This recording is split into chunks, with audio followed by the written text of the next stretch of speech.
Hello, everyone. Can everyone hear me? Yes, no, maybe so.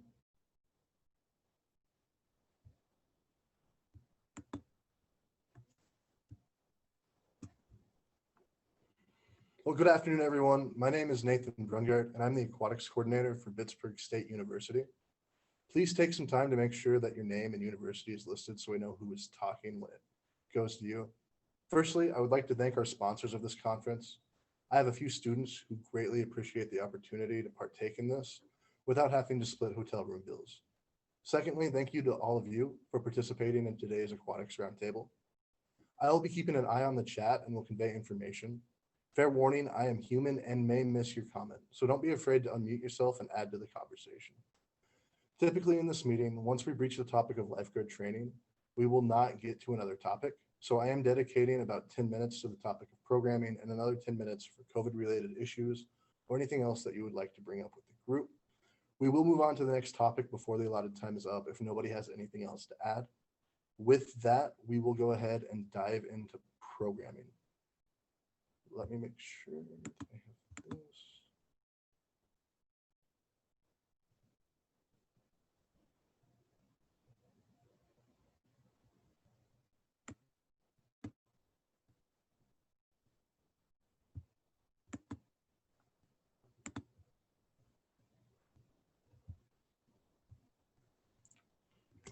So programming, I offer private one-on-one swim lessons. During the lesson, the instructor must wear a face shield.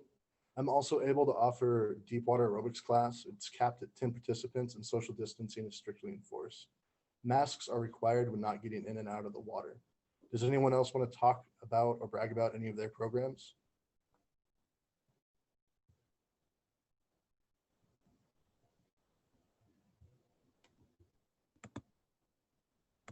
Do you all have the opportunity to unmute yourselves?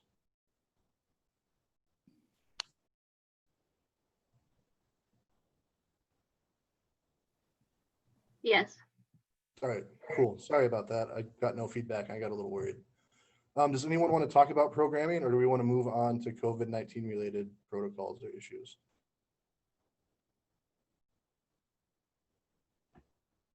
Cool beans, we'll move on.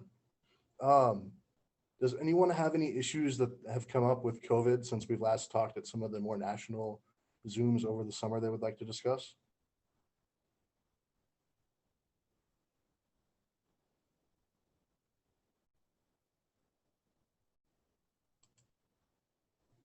Cool.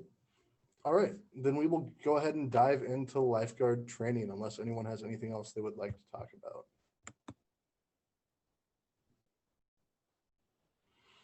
Kara had an even harder time finding lifeguards. I think we're all in that boat. There's a lot of people who don't want to go out and risk their health, especially if they have underlying conditions. Luckily, I was able to have a lot of people who applied. We had a lot of applications for all of our rec center positions right before the semester started when students knew that everything was coming back and they're ready to be on campus. So jumping into training, just out of curiosity, how many people were able to do in-person in-services this semester?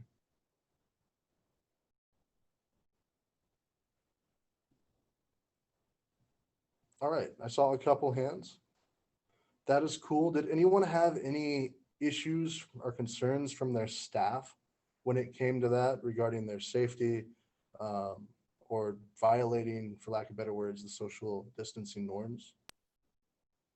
The staff that had a problem with it essentially quit. So the ones that stuck around were fine with it. We went from a 65 lifeguard staff to a 22 lifeguard staff over this COVID time. Were you able to maintain your hours with all that, Kara? No, not at all. The shutdown, we lost a lot of kids when we shut down. And then when we reopened the rec center, we did not open aquatics right away. So even the ones that, we weren't able to do any hiring with our centers hiring. Everybody else was doing their hiring. We weren't able to participate in that. And then when it finally came time for us to open, people had just gotten sick of waiting around also. So it was a combination of reasons for losing people, but the kids that stuck around had no problem getting within 6 feet of each other, especially with all the precautions that we're doing. And we're only doing groups of 5 together that are being not distanced. And we're even keeping them like separate in little groups of 2 or 3. So All right. they were fine. Here at Pitt State, I was allowed to do our initial in-service in training at the beginning of the year in person. And none of my staff had an issue. That being said, we are a smaller facility with about 12 people on staff. When we did that, we had all of their approval to proceed before we actually went forward with the training. We followed social distancing whenever it was possible, but since that initial training in August, we haven't been able to do any in-person training if they can't have a face mask on. So what we have been doing is I've been having my staff swim 200-300s a month. And I've been documenting that with a Google Doc where they can add what time they started and what time they ended. That way, if someone's like, hey, so-and-so didn't actually complete their swim, I can go check my camera and verify that they were in the water. I'm also having them save a floating blue ball. It's not the same as saving an actual person, but it does make sure that they are paying attention. I have a few members that I give the ball to, and they have a lot of fun trying to sneak the ball in the water with them and then letting the lifeguards see it. And then finally, we have been going over American Red Cross videos and practicing our CPR skills throughout the semester. Is anyone else doing anything for in-service?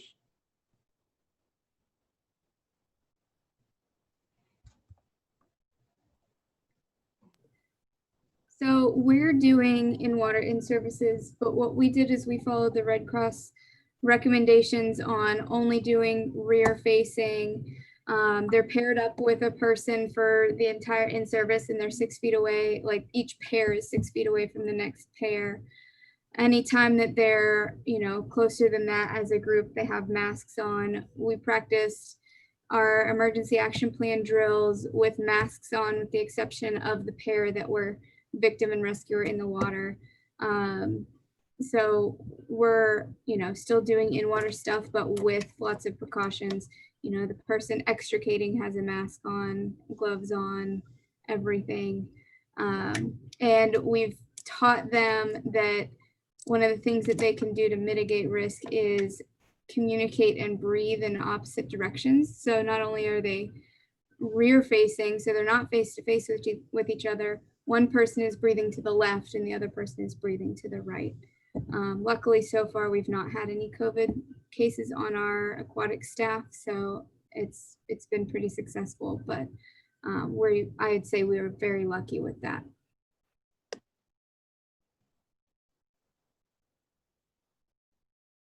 I like the idea of breathing in opposite directions. That hasn't made it to Kansas yet, but I will definitely pass that along to some of my coworkers. Is anyone else having difficulty enforcing mask policies with your patrons in your facility? I have a lot who don't understand why we require them to put their mask on when they get out of the water and then go change or leave the facility. We're not, but our university has a very strong policy about it. It goes all the way to the dean of students if they violate the mask policy. All right. We do have an issue with it. One is probably our fault. Our university does have a strong policy, but we were told since you have to have a membership to access our facility, what we do within our facility, we're not a public space technically, so we could make that choice. And when we reopened the pool, we chose you didn't have to wear a mask if you stay within 6 feet or outside of the 6 feet perimeter. And at a certain point, because of our MAC court, patrons weren't following it. We had to go across the board everywhere, indoor and outdoor in our facilities. You have to wear a mask.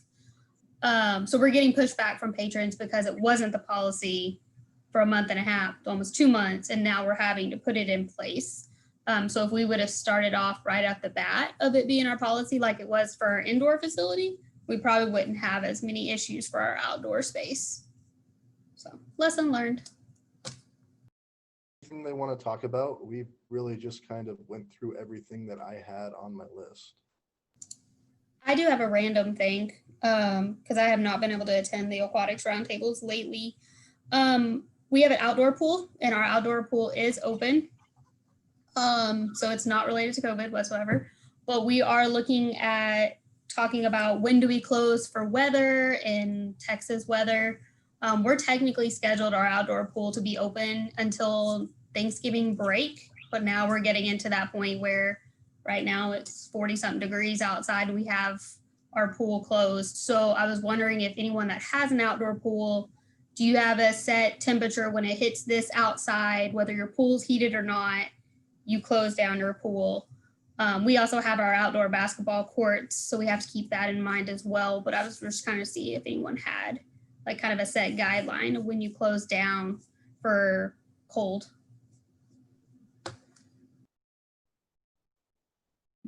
Hey, so this is Taylor at UTSA. We do have an outdoor pool and it is heated, but our policy is if it hits 32 or lower, that's when we close, just because there is that fear of water freezing on the deck.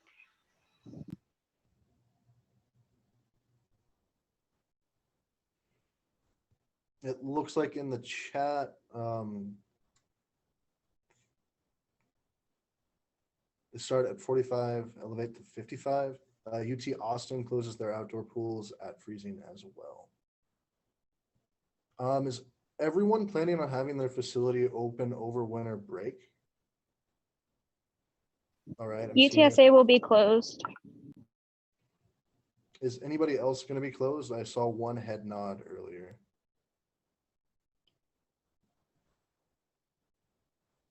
Okay. For those of us who are going to be open over break, how much are you reducing your hours? At my facility, we're trying to be proactive about some upcoming budget cuts. So we're cutting to about 50% of what we normally would do over winter break.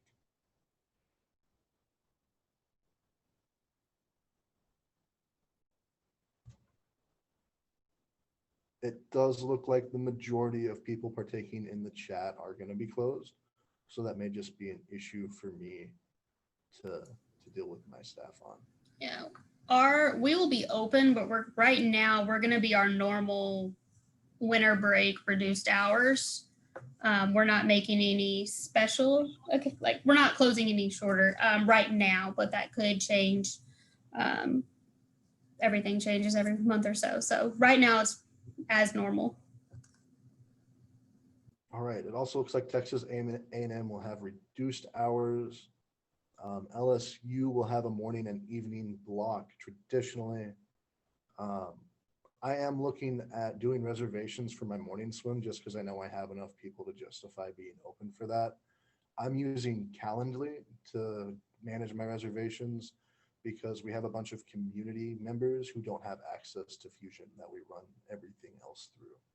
We did reserve swimming in the morning when we first opened before campus was up in full swing, and that seemed to work really well for us.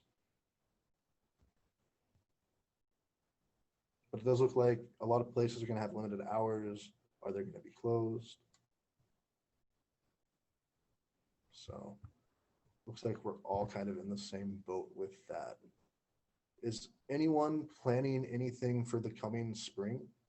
I know I'm planning on having my private swim lessons still, and I'm going to try to have 2 group fitness classes. We did have to cancel our shallow group fitness class just because we didn't have enough space in the shallow end of our pool for everyone to partake in safely. Anybody else have a similar issue or a class they want to talk about?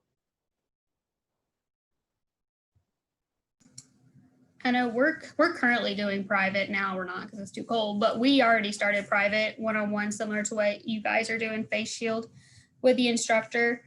So we will continue private. We're also looking at doing, we did this semester a Halloween themed triathlon, and that went over pretty well. And then we're looking at doing an underwater Easter egg hunt. That way we can kind of limit the number of people in the pool. And then we'll continue swim lessons. I don't know if we're going to do group or not. I think that's just going to kind of depend on where we're at that point, but we will continue private to at least offer something to our members. All right. Laurel, are you planning on doing your distance swim? How do you plan on doing your distance swim lessons? Well, we're have been still trying to figure that out, how we're gonna do that. Probably like having, of course, a face shield or a certain like mask that's waterproof, and like planning out like what we would do to them and try to either stay out of the water or in the water just far, and trying to have them kind of not really do it themselves, but try to have them just doing it mostly themselves and just having to show them in a certain way, but keeping it 6 feet distance. All right, thank you. I will say when I've had to do student swim lessons this semester, they have been very good about canceling ahead of time if they feel like they're coming down with something or if they've partaken some risky behavior that doesn't necessarily vibe with following social distancing guidelines. Does everyone have their locker rooms open at this point in the semester? Seeing a yes. We have our locker rooms open for use, and our showers have like a wall in between, so we're able to have people use our showers. We just aren't able to have our lock checkout, so people aren't allowed to use the physical lockers. Okay, that makes sense. Thank you. I'm seeing a lot of yeses. Yes, but saunas are closed, no communal showers. One place is using the locker room just for restrooms, and then another saunas are closed. I personally have one of those large old school locker rooms back from when our building was housed all of athletics. So I've been allowed to have our communal showers open because even if we're at our full capacity of 30 people, that's still almost one shower head per person. So you can easily space out in there.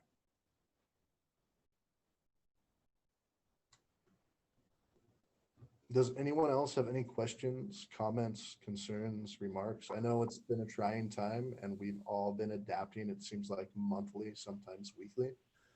And it's kind of hard to think about everything that we've done. But if you have something you want to brag about that you've accomplished or your facilities accomplished that you think would benefit the group, I would implore you to share, please. I do have a question for everyone, and I apologize if this was already covered. I got on later. For those of you that are requiring your guards to wear masks, what kind of mask are you having them wear? Is it a specific mask or just a regular cloth mask? At University of Houston, it's really up to them. It just has to be solid colored. So we're not allowing patterns or words or anything of that sort on it. It just has to be a solid color. So if they want to wear a surgical mask or a cloth mask or the original Waterman bathing suit material mask, all of those are acceptable.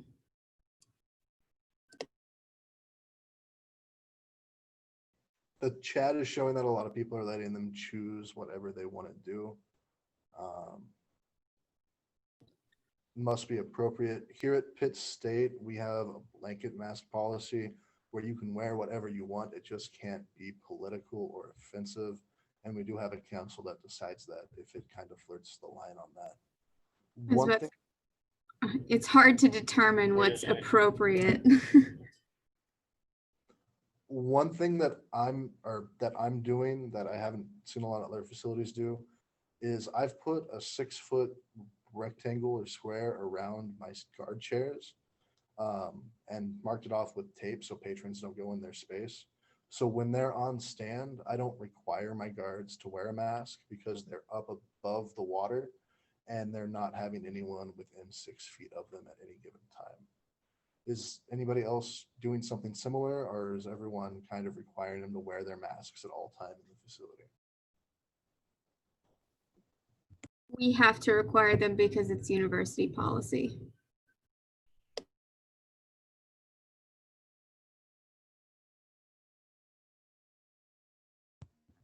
And it looks like that is the same everywhere else, with the exception there from Taylor. The reason we got by with not having to wear a mask at the same time is because our health director doesn't think it's necessarily safe to have people in that aquatic environment for 5+ hours at a time with a face covering on their mask or over their mouth during the entire time of that. Has anybody else had any social distancing issues, things that have worked well, things that have not? So I worked at a university for 13 years. I'm actually at a private high school now that has JK through 12 at our school. We have a 40-meter indoor facility, and we've been open since April. We were actually one of the few facilities that opened early. We have marked out our pool deck with X's as far as like people actually being able to sit in those spaces, and we are now doing competitions for our local schools. We also have many rentals groups in from about 6 a.m. We start renting our facility out. We have groups in until about 10 p.m. We do have limited numbers still. We're at 60 people right now in our facility at one time. But we've figured out a way to be able to host our swim meets by having our swimmers who are not actually swimming and competing in the race be the timers. We've asked teams to limit the number of people that they bring with them to the facility to try to have that 60 minimum or maximum number of people. And starting 2 weeks ago, we started allowing spectators in for our swim meets, 2 spectators per athlete. I know many of you guys are not there yet with hosting swim meets and anything like that. I'm happy to provide any assistance if you do get to that point. It's been working for us. We do temperature checks for the spectators on entry.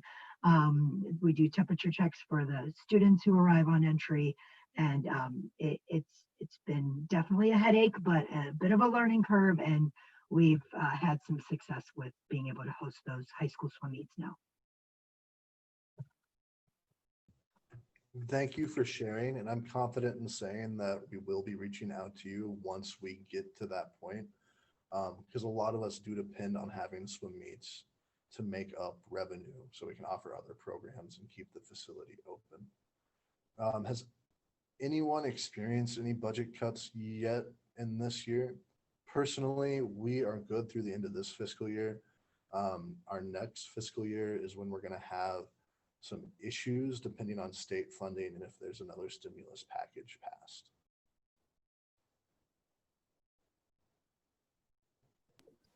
I'm currently the head guard on duty because we have had such extreme budget cuts.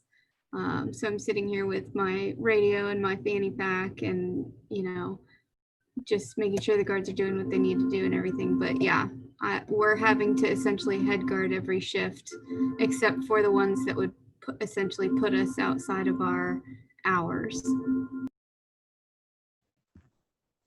Thank you for doing that. I too am spending about 10 to 15 hours a week on stand. But that was just more of a staffing issue because I didn't have the staff to fill those hours.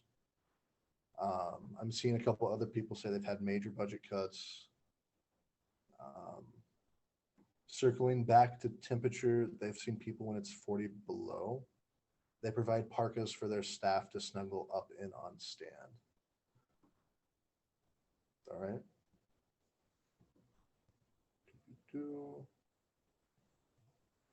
How is everyone doing with having their patrons distance in the water?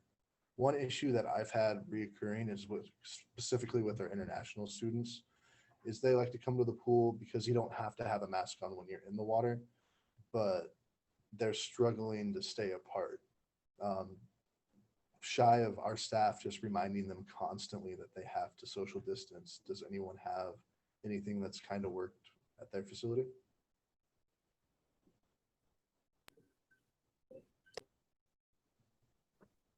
We implemented a 3 and done. So if you're told more than 3 times, you are out. And it is just for the day. But if the lifeguard has to come and approach you and talk to you a 3rd time, then that time they ask you to leave. I like that. I'm a fan of pretty much everything that rhymes, so it resonates with my staff. One person per lane. We definitely do that in our lap lanes, but we have a 3-lane area where you can do recreational swimming, and that's where our issues lay. We also are only doing one person per lane. We're closed down now because of some maintenance issues at Oklahoma State. But we have a reservation system that we were utilizing through Fusion for our patrons to register for a swim time. And we really haven't had an issue with the masks or with social distancing, but there has been a couple patrons that have asked to move over a lane or two. There hasn't been full 6 swimmers in at one time. We had our reservations. So we've had to spread them out a little bit more, but that's really been the only thing with social distancing that we run into. Thank you. It looks like a lot of people are using Fusion for their reservations. 2 per lane for rentals, 4 people per lane with rentals. Sorry there. Cool. So it looks like we're all accepting this as the new temporary normal as we're moving forward. Does anybody have anything they want to circle back to or talk about? Like I said, typically at these that I've gone to in the past, once we get on the topic of lifeguard training, that's what we talk about for the remainder of the Zoom session or the meeting. But it is fairly limited to what we can all do right now with COVID precautions. So for me, I've been having a hard time with morale, and we have always had a really tight-knit staff. We've always done a lot of fun things. We've always had, exciting in-services and then they all go out together afterwards, and, potlucks and just all the things. And with this, we just can't do what we've done before. And they're not engaged in Zoom in-service, which who can blame them? They're engaged in in-person in-service, but that's, right now we're only doing that for 2 hours a month. The other 2 hours are online. And I'm just having a hard time with getting them to do anything above and beyond. We used to have a team, and obviously all these kids are kids that I've had. I don't have any new hires. So we used to have a team that I would have a stack of positive write-ups on my desk all the time. They, so-and-so went above and beyond doing this. So-and-so helped me out doing this.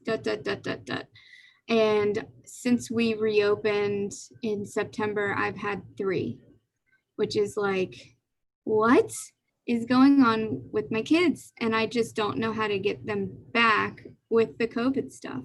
So does anybody have anything or any ideas of morale boosting, team building, that kind of thing in this virtual age? Yeah, Kara, we have that going on both ops and aquatics. Since I do oversee both sides. Aquatics, we're struggling because we have new lifeguards. When our coordinator got here, and he's on an aquatics conference right now.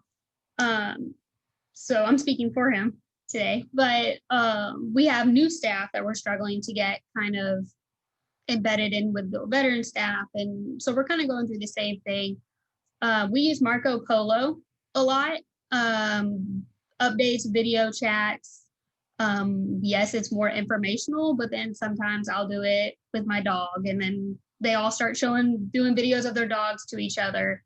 So we use Marco Polo a lot. Our staff seem to like that a lot better than GroupMe because they can see our faces, we can have conversations.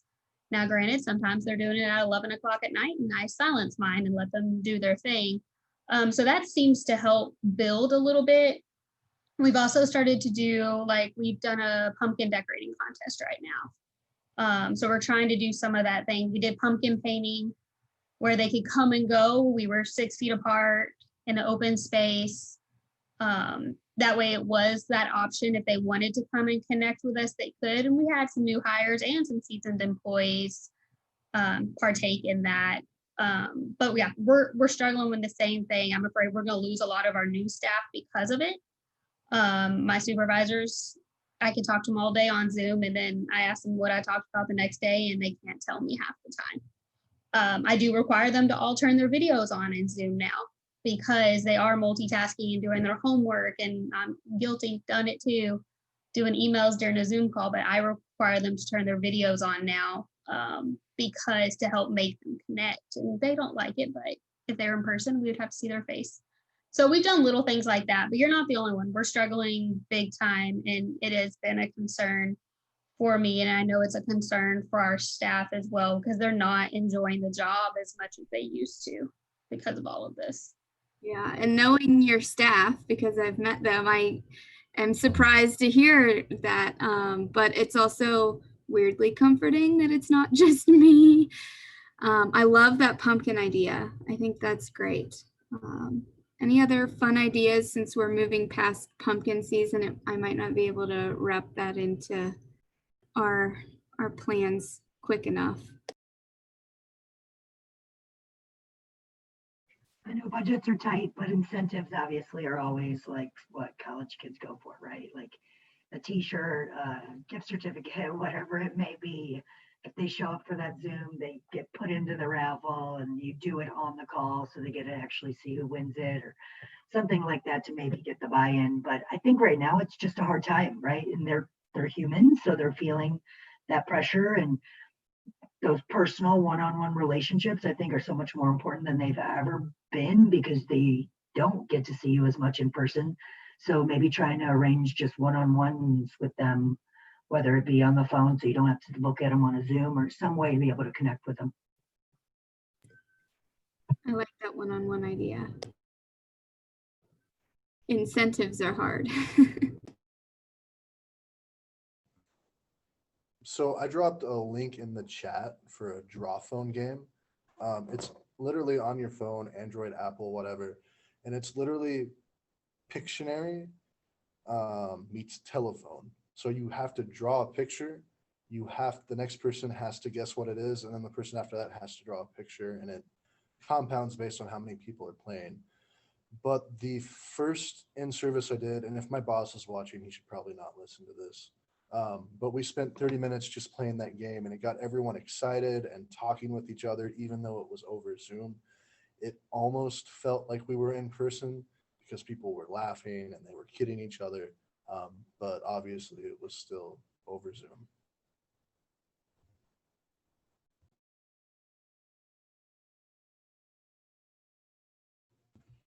Does anyone else have anything they've used to keep their staff active and engaged? There's another link in here, similar to Kahoot games.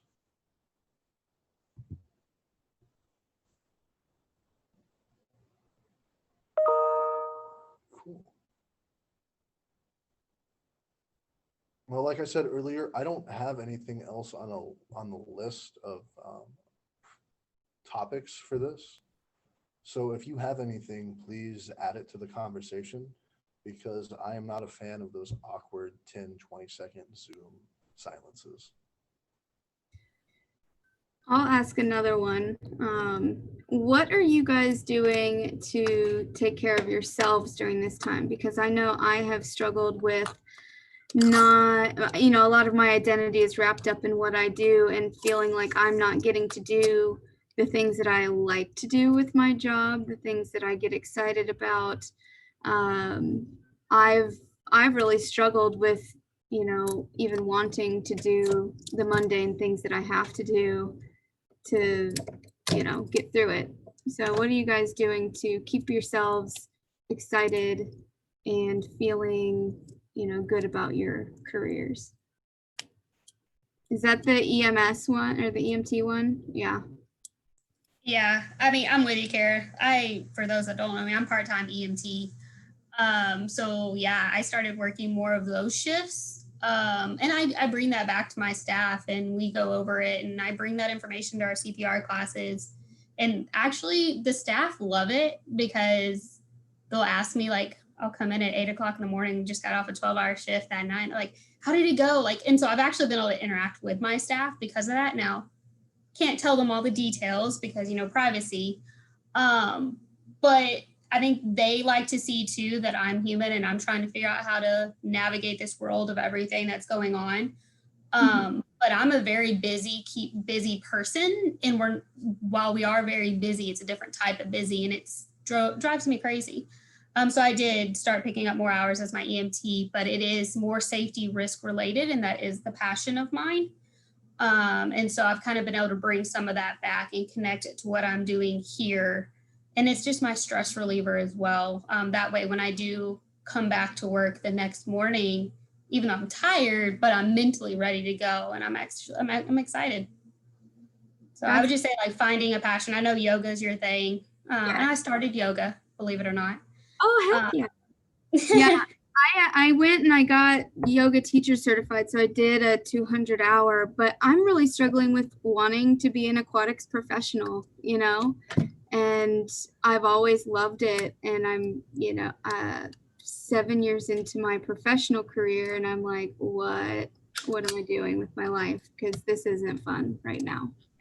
I'm in the same boat. And what I've told myself, I was actually talking to my medic I was working with last night about this because he's in the same boat in a different field.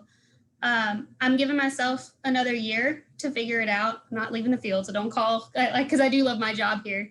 But I think I know a lot of people, whether it's in this profession or in other professions, because of the change, teachers and stuff, they're just jumping out really quickly. So I just had to tell myself, hey, this is a hard time. I'm not going to jump to the conclusion of I need to get out of the field. I need to find something else. My passion's completely gone for this job because it's not. It's just the environment that we're in.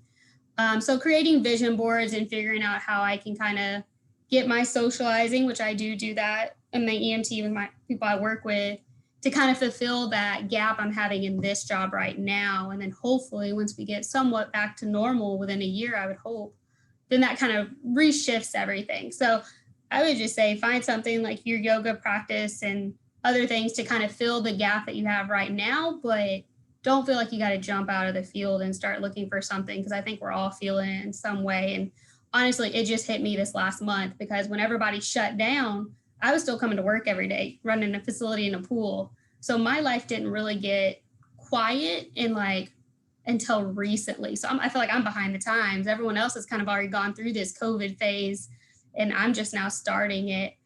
So just be patient with yourself. I think we're all there. I appreciate that. I like that. I'm not jumping out quickly. I'm just struggling. And I feel like the kids are suffering for my suffering. You know what I mean? I didn't rehire a lifeguard instructor position. When I started in aquatics over a decade ago, it was as a lifeguard instructor.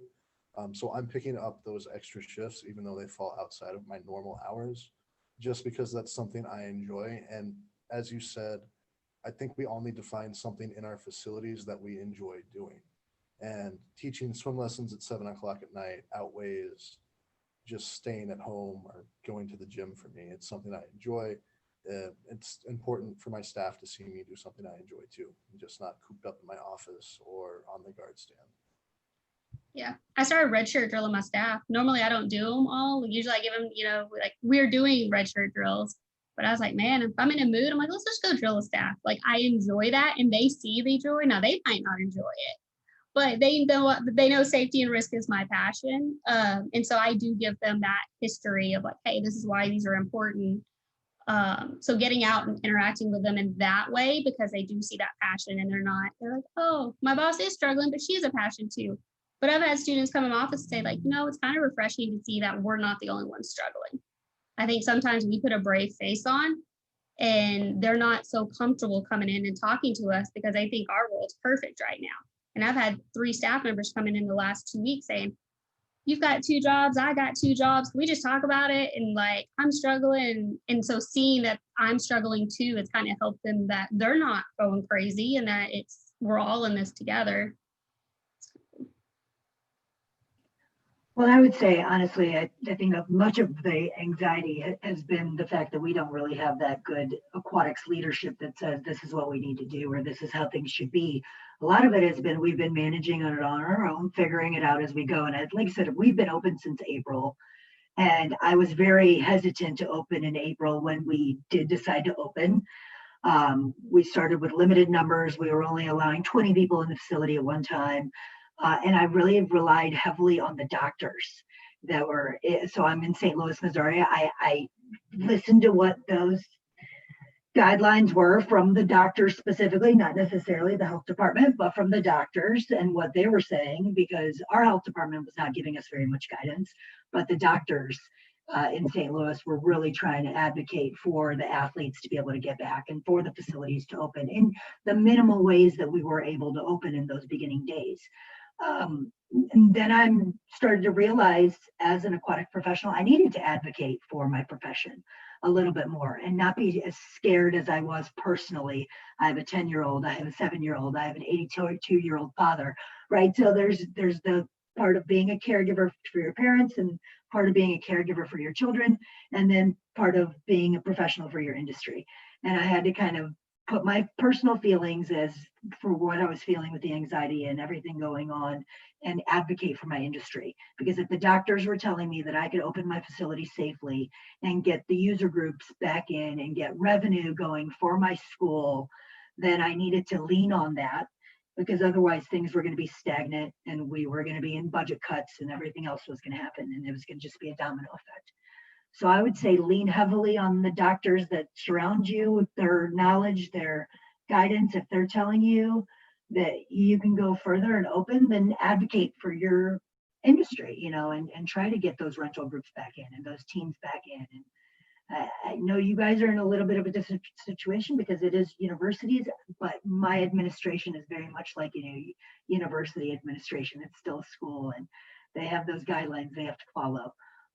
But your situation is a little different because I feel like the universities are a little slower at really making those moves right now. So I would encourage you guys to advocate for your jobs and for your students and for the kids that really could use to get back in those facilities, and your faculty and staff that are desperately, right, doing so many different things right now that normally they wouldn't be. The faculty trying to handle in-person classes and online classes is more stress than I've ever seen our faculty go through. So I think our industry is an outlet for so many of those people that need it, not just ourselves, right?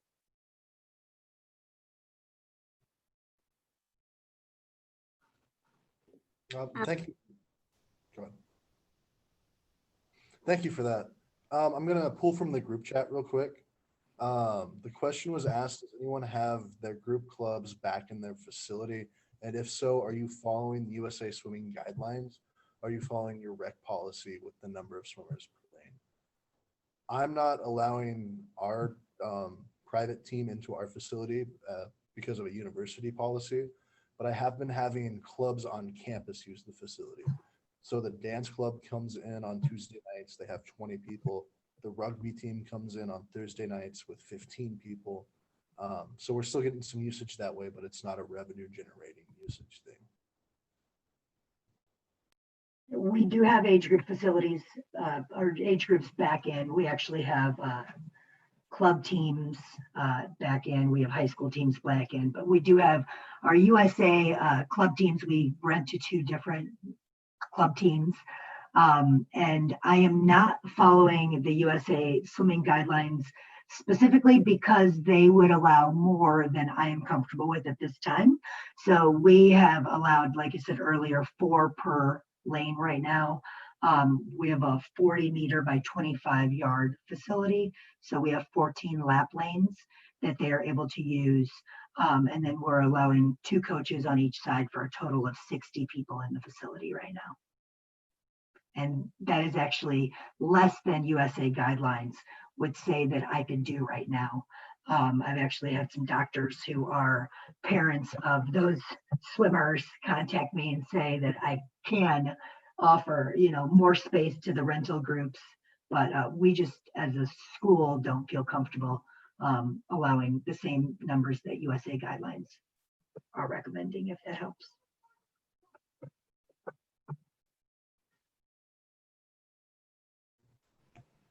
What is everyone's current operating capacity? I know for our student rec center, that's currently operating at half capacity. But like my facility, we don't really have a capacity limit. So we just kind of made up a number that we thought was sustainable to keep everyone socially distanced. Does anyone else have a physical number of what they're capping their facility at?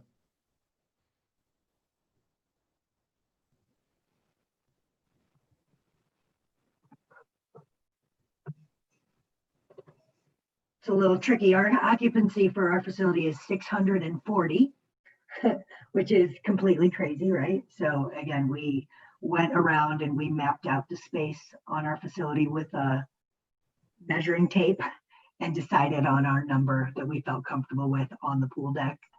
And then we looked at our facility in water. We started with 1 person per lane, then we moved to the 2 person per lane, and now we're at the 4 per lane for rentals, but only 2 per lane for our early bird swim groups.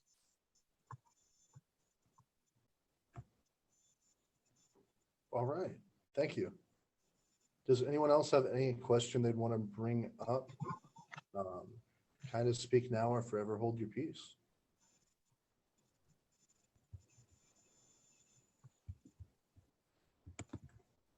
Well, thank you guys for participating in this roundtable. I hope to see you all in Texas next year. Hopefully we can meet in person and we'll have our normal flow of conversation where we have the opposite problem where we run out of time and we still have tons of things to talk about. If you have any questions, comments, or concerns, please feel free to reach out to me. We're all here to support each other, as you can tell from conversations we were having. And I do appreciate everyone who participated, and I do appreciate everyone who attended today.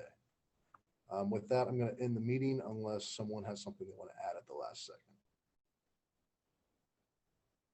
All right, then I will see you guys all next year. Thank you very much and have a great day.